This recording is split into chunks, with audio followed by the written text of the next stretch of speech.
All right, so I looked at your trade and I had text you what I had saw. I marked up the same zones, use your entry, stop loss, and profit for what you provided to me. So what I was saying is you were on the 1 hour because you didn't see anything in the higher time frame, and you noticed that this area right here on the line chart was a area of interest where it had spiked up.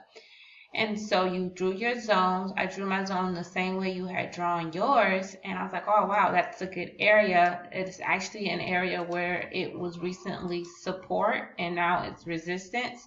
So that tells me that it's a very strong area. And so when you switch back to your candlesticks, notice that this zone had a wick.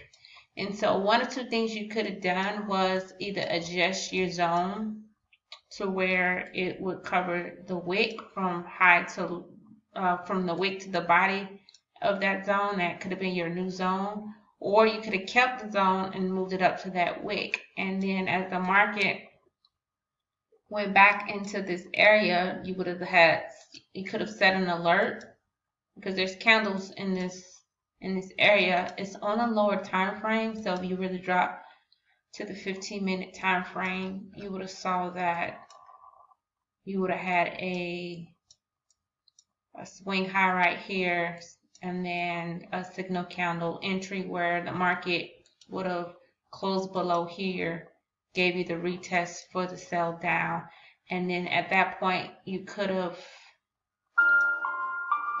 taken your entry right here and had your stop loss for the short above that zone, which is above that wick, to this part, giving you a better risk to reward ratio of about 1 to 7 instead of, I think you had, it wasn't bad. Your risk to reward ratio was pretty good also. I think it would have been 1 to 1 almost, 1 to 5. So it's a difference of 20 pips. So that's what I saw. Good markup. Like I said, I don't trade news. So I would have avoided all of this and probably wouldn't have been in the trade until about right here once everything settled down using the strategy that I use. So, alrighty then. Well, try again another time. But lessons learned, either your lessons learned from this particular trade is either adjust your zone to where it covers the wick from the previous, if you look left, or to not trade news, or if you were to kept the same zone to give yourself more room.